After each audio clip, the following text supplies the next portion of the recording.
All right, we are recording, and thank you all again for joining me here today.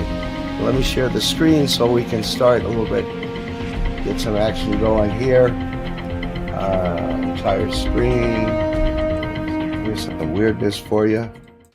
Okay, so once again, many of you have honored me and my experience to get my course Turn It Up. Some of you actually bought the original version in 2014 and have actually written me that your work has doubled, tripled, and all that. That's what this is all about. All right, so let me go here. I just want to go through a few things here for the people who don't know me. This webinar will eventually be evergreen, meaning that it'll be accessible somewhere, and it'll be many strangers who don't know anything about me. So just really quick, if you don't know anything about me, that's fine too. Thanks for trusting me. So right now, presently, I compose for CBS Sports, particularly PGA Golf and the NFL and soccer. Although I've had a couple things with the MLB and stuff, that's mainly that. But then my other biggest account is the Discovery Network. And that is a really cool thing because the Discovery Network bought over 100 channels. So before it was when you write music for Discovery, you would just go on Discovery. Now the music can get placed on the home building channel, the Animal Planet, ESPN2. For me as a composer, that means extra money. Some of you know that I've toured with Chick Corea, Jean-Luc Ponty, Manhattan Transfer, played with wonderful people like Bryan Adams and Chaka Khan. And some of you also know that I've done over 100 Disney trailers. I've done several movies for Disney, including from the movie like JFK. I did the openings for Beauty and the Beast, Can't Buy Me Love, the Thomas Crown Affair, which is one of the James Bond movies. That was really fun because I got to play. For those of you who don't know me, I'm a guitar player primarily, and I've played on a little over 350 albums, most of which I can't remember. If you watch television, I am not the bass part of Seinfeld, but I am the sound of the actor Kramer, and I did all of their closing shows. I played on the show for 9 years till its very last show. Beverly Hills 90210, Mad About You, and tons more. And lastly, I have a bachelor's in composition from Berklee College of Music. So just as an introduction to who I am, and hopefully you'll be trusting me. So I'm going to stop sharing for a second because I want to talk to you about something really important. I look at the music as a business, okay? I want you to know that in advance because some of my dearest friends and some of you may look at music as art, changing the world, being innovative, all of those things I try to include, but that's not paramount to me. To me, the music business is a business the same as running Walmart or being a plumber. What does that mean? That means that these instruments were bought with money I worked for. This means that my mortgage is paid by music, my cars are paid by music, my food, and the money I give to charity. So there's a whole school of people, particularly on social media, who think that if you do music as a business, there's something wrong with that. Believe me, I've gotten letters about, hey, Jamie, why aren't you more passionate about playing, doing jams, collaborating, going out to play clubs? Because I'll be honest with all of you, I like to sit in my underwear at 3 a.m. and make $200 a minute. That's why. It's just my thing. I'm not asking you all to become businessmen and women, but this course, this webinar and this course, Turn It Up, is about making money and about having a great life and about having a lot of time for yourselves. Now, the state of the music business has changed. Now I'm in my 60s. I know it's hard to believe, of course. But when I was coming up, we sold albums, we sold cassettes, we sold LPs, we sold things. Surely other people sell those, but it's way more difficult. And if you're excited about being on Spotify and having 4,000 people make you $4, then I think that's great for you. But that's not the way I want to live, right? So I'm inviting you all in today, and I want to keep repeating, this is a perspective of using reading so you can have a great and better life, so you can play with better musicians, so you can do everything you ever wanted to do in music, okay? So what I want to show you right now, before we go on, is I'm going to share a very short video I made, and then I'll explain more about what that is. So give me a second to hit the share button. All right, so I want to give you a quick example. I can write 10 to 20 songs an hour if I need to, and it's all because I can read. So first, let me put on a quick drum track here.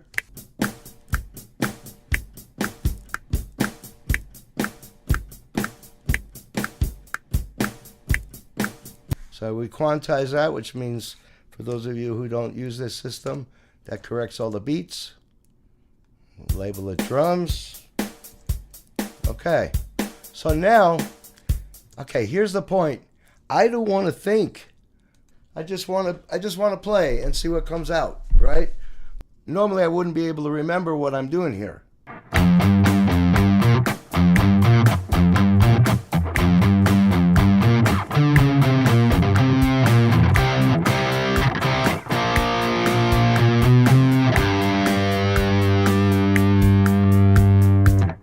And what I'm going to do now is I'm going to drag that down like this into a MIDI track, and it will write it out. And since I can read, now I'll be all set. Let's take a look at what it wrote out.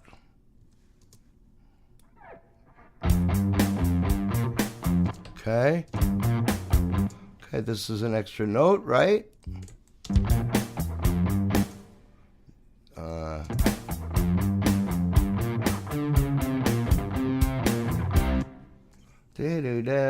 All right, make that an F natural because that's a mistake.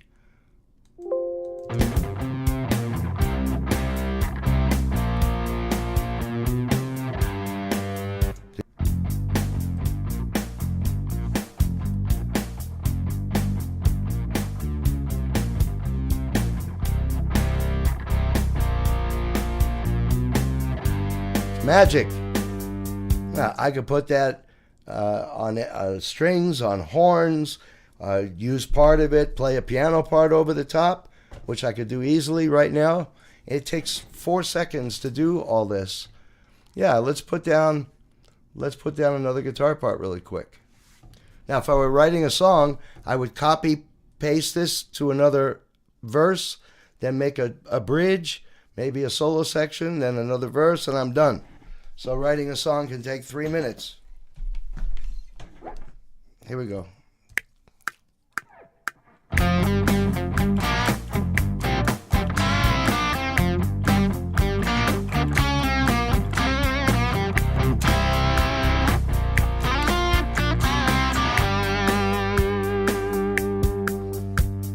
I promise you, I have no idea. I don't remember what I first played, right? I don't remember that. I just played what I felt at the time. Let's insert a MIDI track and go over here, go to channel 4, any channel, doesn't matter, right? And I'll put down a piano. Okay, here we go.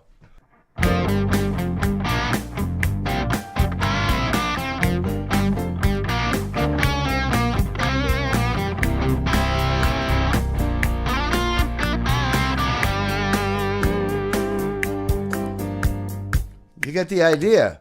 It's all because I could read. This is, again, about being able to produce stuff. You'll never have mental block, because what mental block only happens when you're thinking, right? When you sit down and say, oh shit, I need to write a new song, or I need to get this song to that artist, or what have you. As a composer, I write out the music if I want behind, because I know what notes sound like. So I'll take a sheet of music. I've actually done this. I've been in the car and stopped on the freeway. I know you'll all think I'm crazy, but I always have notation sheet music in my car. Always. It's in the glove box. And then I get an idea while I'm driving. Obviously, I can't write it out, so I stop the car on the freeway and I write out what I heard. If I heard do do do do do do do do do, so I'm a G B flat C D, whatever it is, right? Let me show you the point here, because I get very excited about all this. Okay. I want in the chat box, write down what you think my pay scale is for what I was just showing you. In other words, that little piece that I would have finished in 3 minutes and 4 seconds, how much do you think I get paid? Just put in a number and I'll read what you have to write. Okay. Rob says 600. Anybody else? 300. And residuals? Luke? Hey, Luke? 500. Okay. Let me explain. There is a thing called a buyout, right? A buyout. Or some of you know about sync licenses. So if I were writing for a TV show, let's say, and they wanted to offer me whatever they offer, and my publisher or I accept it, it could be $100, it could be $10,000.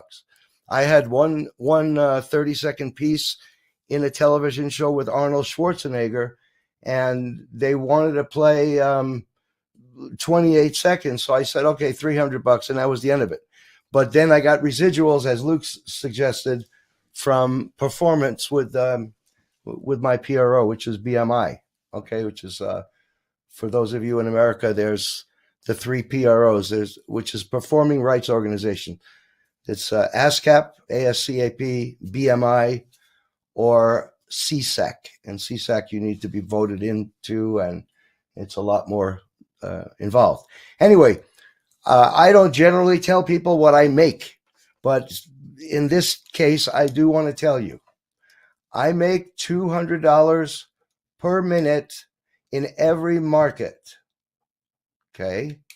$200, and that's performance. So I had 9 seconds, 9, in this year's Super Bowl, and the check I got was for $1,700.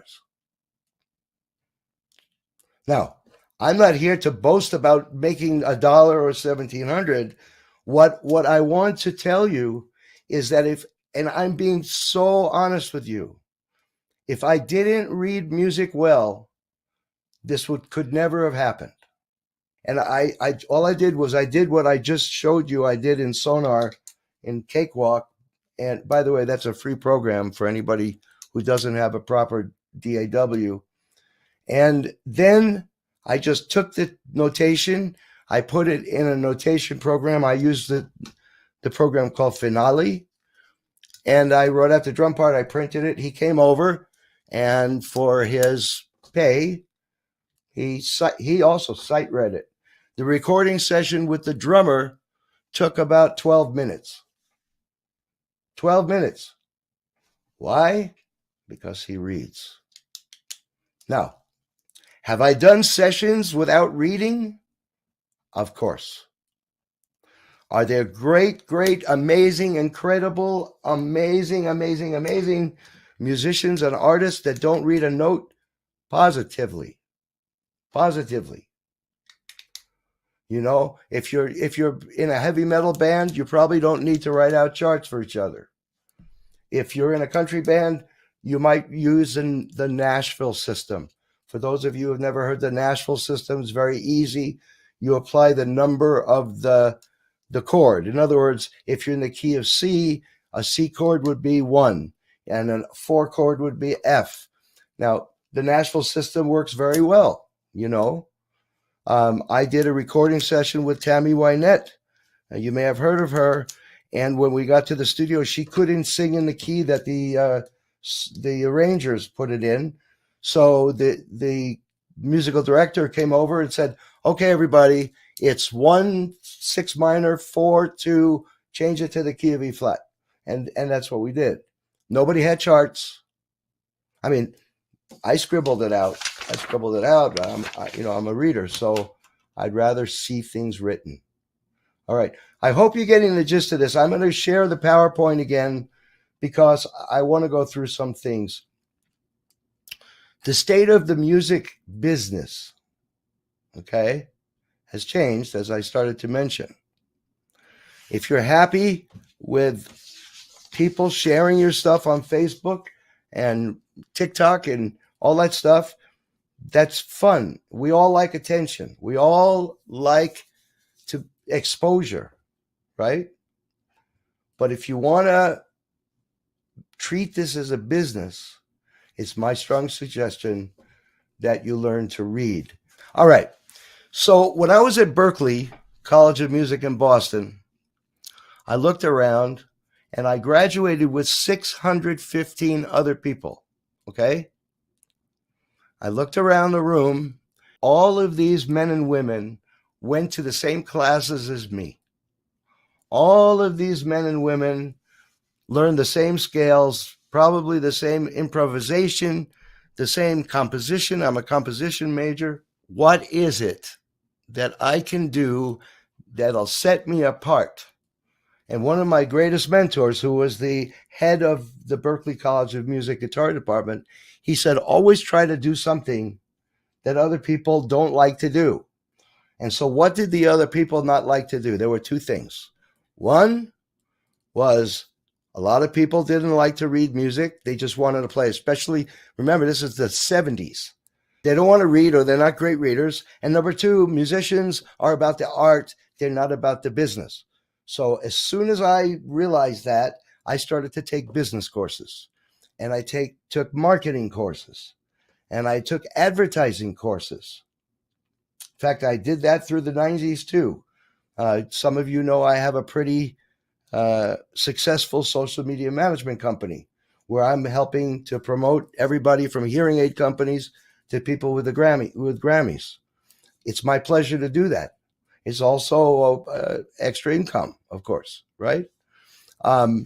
So once I realized it was about reading, I went to Harvard, the school Harvard, and I took a speed reading course. You may have heard of it. Maybe you took it. It's called the Evelyn Wood Speed Reading Course. Then I took a second course. And the immediate thing they were teaching was to leave out the words that don't matter. Leave out the words of, leave out the prepositions, because they don't matter. Our brain will fill it in, right? And I remember going back to my apartment in Boston and going, well, I can do this with music. Why am I reading every note? I shouldn't. And this is, for those of you who already have my course, Turn It Up, you know this is a big deal in the course. To be a great reader, you need to read less. Okay? In one of the chapters in Turn It Up, I talk about, in fact, I posted just on social media recently, can you read this? And it had 4 A notes and a C note and a bunch of A notes. And people writing, yes, it's C-A-A-A, F-A-A-A, G-A. And I was like, I immediately knew they couldn't sight read, because the only thing a sight reader would do is read the first note of each phrase, right? There's no reason to read A-A-A. We already see that. So I don't read the other notes. It's already in my brain. There's 3 A's, there's 3 A's, there's 3 A's. You already get that. So this is just one example from the Turn It Up course. There's 12 chapters in there. again, I hopefully some of you already have that and so forth. So I wanted to give you an incentive to learn to read, to make more money and get other perks because you're an expert notation reader. Number one, networking. Musicians will recommend you if you read. Now, there's the big joke, how do you get a guitar player to turn down, put a piece of music in front of him or her? It sadly is kind of true, so I don't find that joke as funny as most of other people. But I will tell you that more than 80% of my work over the last 40 more years has come from another musician, a trumpet player, a sax player, a drummer, a producer, an arranger, not other guitar players. I'm not saying no guitar players ever recommend me, but that is just part of it, okay? So if you read, other musicians will recommend you, okay? Now, you can make money writing charts for songwriters. This was a big deal. I did thousands and thousands and thousands of dollars in Los Angeles. Songwriters who play a little guitar, they sing their song, they sing it to me, I transcribe it real quick, and I was selling charts. I don't remember what I was charging, but I know these days if somebody asks me to write a chart, it's $100 a page. Okay, you don't have to charge that. You could charge $5 a page, giving you an idea of what you can do if you can read. Okay? One of the coolest gigs I ever had, ever, was proofreading music. And why? Because a great composer named Carl Ridland, who was also my guitar student, went on to work for Disney and other people, for John Williams. And he came over, he said, Jamie, you're a great reader. Would you please proofread this? And they were giving me $40 per page.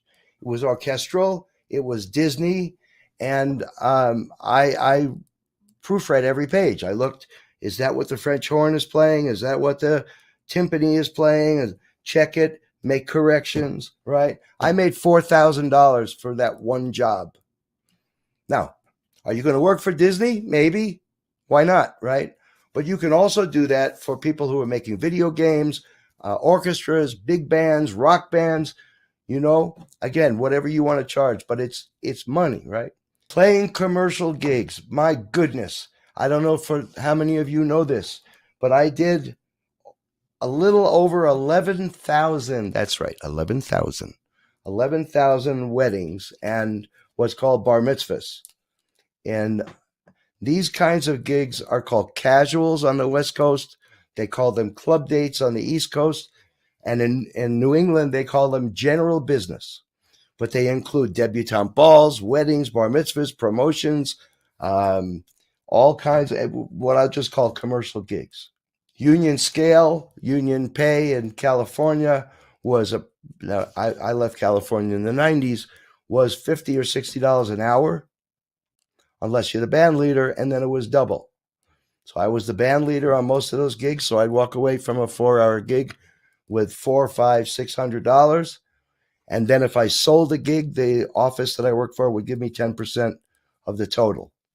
So the way we do that, the more musicians we could sell, the more profit we'd make, because we're paying the musicians $200, we're charging the client $400, so the office is making $200 on each musician, la, la, la, la, la. All right. In the East Coast, we used to do a lot of what's called fake gigs. These were gigs where everybody had to know the music. The band leader says, let's play Somewhere Over the Rainbow. Everybody knows it. Play New York, New York. Everybody knows it. Play Born in the USA by Springsteen. Everybody knows it. Those are called fake gigs. And there's still some of the greatest musicians on earth do fake gigs. But more and more, especially on the West Coast, where I've been living for the last 40 years, people write out charts. I did my last gig in California doing this kind of commercial work. The person that wrote out the entire guitar solo in Don't Stop Believin' by Journey, with all of it written out, every single note. He wanted every note. He didn't want me to fake anything, so I did. Right? I read it. You can collaborate with people around the world. That's a pretty obvious one. You know, you can't work with a songwriter in Istanbul and have them send you tablature. It just doesn't happen. All right? Oh, yeah, working at music schools or teaching in public schools. The salary for that, depending on where you live, is anywhere from $15 to $100 an hour. It's a good gig, you know, dependent on whether I can read. I hope I'm inspiring you to want to read. Oh, I want to tell you about Dream Records. So when I was in Los Angeles, I got a call from these people called Dream Records. They said, "You're a great reader, we hear." I said, "Yes, I can read. I love reading." That was the main thing. They said, "We have the perfect gig for you. It'll happen every Tuesday." I said, "What is it?" Said, "We write the music to people sending their lyrics and poetry." So who sends you poetry and lyrics? They were getting 1,000 lyrics per month from everybody. Local celebrities like these people. There's one, well, there was hundreds of these people, but there was a lady in Mississippi who I actually got to meet. She was really, really into her church, and she wanted to write songs for Jesus. So she'd write a song a week. Now, they paid the company $75 a track, right? Well, you can imagine how much money these people made. And we were getting $100 an hour.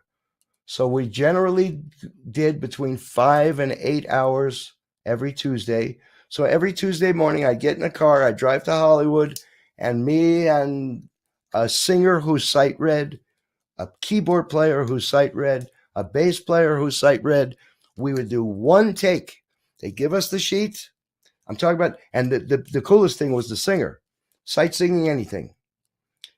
The person would say, the conductor would say, "Look, let's give this a reggae beat, or let's do this as a polka, or let's do this as make it sound like Steppenwolf or what the Beatles." And we just look at the sheet and we play it down, and the people would mix it. It's called direct to disc. They would mix it right there. No hours to mix, no hours to master, mix, master, done. Right? And so we were doing from 5 to 10 songs per hour. We were not paid by the song, but it was still a good gig to make $1,000 for sitting there sight reading. It's fantastic, right? You can do that. I did that myself. I put an ad in the Inquirer in 1988 when I was just leaving Chick Corea's band. And I said, "I will write music to your lyric." And suddenly people were sending their lyrics to my P.O. box. I got a little tired. I didn't want to do the same music for every lyricist, so I eventually quit. But I made a lot of money doing that. You can play, if you read, you can play for songwriter showcases, which are all over the places, songwriters being showcasing their new music, fashion shows, award shows. I don't know how many of you all know that I was the guitarist on the Screen Actor Guild Award show, the SAG Award show. I also did the Grammys twice in the orchestra, only because I can read. Not because I'm cute, not because I was well connected, all based on reading. All right? You can do a business transcribing and charge for notation. I've done all of the things that I have listed here: telethons, sitcoms, Disney on Ice, Broadway, theater. You can be a conductor for big bands, rock bands, pop bands, a lot of bands like even Metallica comes, they add an orchestra. Someone has to conduct the orchestra. That person has to read.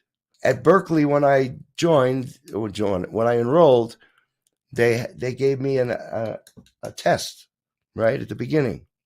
They tested my improvisation, they tested my reading, and based on my reading, they gave me better placement in the music schools, which led to better players and better gigs. I want to talk about two other things here real quick. Hope you're enjoying this so far. Okay, so when I was on the road with Jean-Luc Ponty in 1978 or so, we got a pretty respectable pay for what we were doing, considering it was jazz. It was like $400 a show. And then they gave us per diem, which is money for food and all that crap, right? And I thought it was a pretty big deal because, you know, I get $1,600 a week or something and have the money sent home. And it was a good gig. It was a good gig. I toured for 6 to 10 months with Ponty. And by that time, I put a little money away. But I met, one day we had an opening act. And the guitar player played so great. I was jealous. I was envious. His name is Carlos Rios. And I got friendly with Carlos. And he was playing with like a funk band. I don't remember what band he was playing with even. I was so blown away by him. Anyway, I got friendly with Carlos. And he said, yeah, this is fun touring. He says, but where I make my money, and I was all excited about this, of course. He said, I make my money working for Lionel Richie. Like, what? You play guitar with Lionel Richie? I said, oh, no, I don't play with Lionel Richie. He said, Lionel Richie doesn't know what chords he's playing. He doesn't know what he's writing. He only knows the piano by the feel. He's really, really good, but he wants to see his music written out, and he wants these things to go get recorded by the professionals at Motown and other places. I said, so what do? He said, I sit next to Lionel, and Lionel plays the song, and he sings, and I write out the melody, and then I give it to the musicians, and that's it. I said, yeah, I know. What kind of pay is that? He says, well, I get $5,000 based on reading. It was based on the fact that he could sight read and read. I'm trying to inspire you all about reading. I want to show you something. I am positive that some of you or all of you go to YouTube or some Vimeo or somewhere to learn songs. There's nothing wrong with that. However, the people making money off you monetizing their videos, that's their prerogative. That's fantastic. But why would you go on YouTube and spend 2 hours, 3 hours, 4 hours to learn a song when you can read it in 1 minute? I don't get it. You'll have to help me with this. Well, I think the answer would be, well, because I'm not a great reader. Well, you're going to be in a short period of time here. So I want to show you something. This is a program I use called Tube Targeter. And I searched, learn how to play Stairway to Heaven on YouTube. I asked the program for 10 results, but it gave me 200 results. And there were more, right? So can you imagine the search time was several minutes? And then if you want to, you can scrape the video and then sit there and learn the song, set it up, rewind it, repeat it, use a looper, keep looking around. Why would anybody do that? Why? If you know how to sight read, it'll take less than 5 minutes. And you'd have the bonus of knowing the chords, the notes. You might even see a piano arrangement like that. And let me show you. This is what the program looks like. Let me try to enlarge that. Maybe I can't enlarge that. I don't know how to enlarge that. Do I? I don't know if you can see this, but this is a program will show me how many views that the video gets. And then over here, if you look, you can see that $sign there. What that tells me is this person's video is monetized. Okay. Now this is only showing me 10 of these, right? But I use these for my for Google ads. So Google, when I do an ad on Google, on YouTube to make money, to sell my products, I always when I use the keywords and the placements, I always choose a video that has three elements. One is it had to be posted within the last 6 months.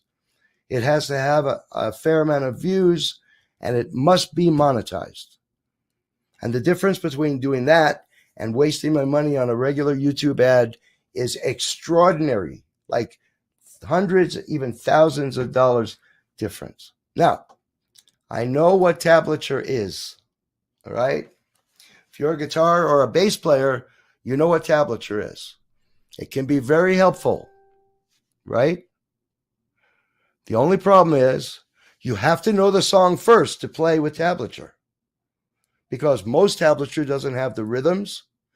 It just says, okay, little boy, put your finger on the 3rd fret on the 3rd string. Nobody professional will ever give you tablature. You will never do a recording session and somebody will say, here's guitar tab or here's bass tab. It will just not happen. I guess it could happen if you were friends with some guitar player who wanted you to play exactly as she or he did. Maybe they would do that. But there's not a professional in the world that uses tablature when they're trying to make a living. All right? Using tab when written out well can be helpful so you can play the music like someone else played it. It's fine. If that's what you want to do, then tablature will help you. But again, you most of the time, you have to know the song in advance. That's not good. Now, let's take care of this, everybody. This is what I call the bullshit. This is the most important part of this webinar. Ready? Here is the bullshit you have heard. Number 1, reading music is hard to do. You know, there are 12 notes. 12. There's nothing scary about 12 notes. There's nothing hard about 12 notes. That's all it is 12 notes. Nothing difficult. Nothing. By the way, there's nothing to practice. You can't practice sight reading. You can practice learning your notes and seeing what it looks like on the graph, but that's not practicing sight reading. In other words, these books that give you exercise after exercise after exercise, read the scale backwards, read it forwards, use the retrograde, it's all bullshit. They're not teaching you how to sight read. They're teaching you how to exercise. All right? Number 2, this goes out to anybody in this webinar who's a guitar player or bass player. There are too many notes with the same name. And notation will not tell you where to play the note. Oh, poor babies. You know what? I'm about to show you something. Let me go get a guitar here.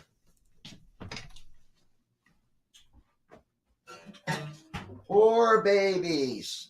Too many notes. Okay, I'm going to stop sharing for just a minute. Hold it. Practicing reading every day will make you a good sight reader. That's complete bullshit. And you have to know music theory to become a great sight reader. Full of crap. Reading rhythms is really hard, and it's difficult to read odd times. I'm not making this sarcastic voice because I'm pompous. I'm telling you that everybody I've ever met who's a good sight reader, a great sight reader, thinks this is all complete, utter bullshit. All right? So I'm being honest with you. All right? So now, here we go. In here, I want to show you all this. Ready? Here's an E. This note, this note, this note, this note, that note, right? And here we go. People will say, but there are too many notes. Notation doesn't tell me where to play the note. Well, here's the deal, guys, ladies, and men. It doesn't matter where you play the note. When you're a great sight reader on trumpet, vocals, guitar, you play where you're most comfortable. Your only job is to produce the music. My favorite position is around the 5th position. That doesn't mean I can't play in the 12th position. But when my job is paying me $200 an hour or a minute, $200 a minute, then I don't give a shit where that E is going to be. I surely don't need some asshole telling me that I must play it here. Now, if I want to know how Joe Satriani played a certain lick and somebody out here who transcribes stuff wants to show me that Joe Satriani played it here, okay, so tablature is good. But I make my own living, right? And you all should make your own living. Again, I warned you at the beginning of this webinar. This was a business webinar. It's about you making money, about you making a future, about you not being satisfied making $4 on Spotify. There's no reason for it. It's easy, easy, easy, easy. Okay? Now, I must tell you one more thing. There's a word called timbre, Timbre, strangely enough. And that talks about the shape or the sound or the way a note sounds, its roundness, its formant, if you use formants in your computer. So this E, to me, doesn't sound like this E. I hear them as different notes. So if I wanted to sound like a jazz musician, all right, and a lot of people somehow think I'm some jazz guy, all I do is play the thing up here. Right? But if I want to sound like a rock musician, I play the same thing here. Or I play it here. Whatever the lick was. Jazz. Fusion. Rock. The thing is, I see the E's having different jobs, right? But again, I don't need notation to tell me where to play it. So all of that is bullcrap. It truly is. And my thanks for giving me your attention today. Okay? Now, if any of you would like the Turn It Up course, which is a 12-chapter course, How to Sight Read, I'm very proud of this. Thousands have sold. You have to go to read, READ, go to cyberschool.com. I want to hear from you. I want to hear, look, Jamie, I've been playing the harmonica for the last 2 years and I made $20. And last week I did a recording session in a little town and they paid me $200 for 5 minutes because I could read. I mean, that's what I want to hear from you, right? Or, Jamie, I got this gig writing out charts for my church. Thank you very, very much, everybody. I had fun. In the music business, there is a way to support your families with music money. There is a way to perform what you want to perform and wear for pay. There is a way that you can buy a car, a house. There is a way that when you go to the store and they ask you if you want to, donate money to the Miracle Network to help children, there is a way to have that extra money in your wallet. Now, those of you who've been to my house, I live a very modest life. I don't live in Beverly Hills, but I always have what I need. And guess what? It always, always, always comes from music. Keep that in mind. All right? Have a great day, everybody. And thank you so, so much. Bye-bye for now.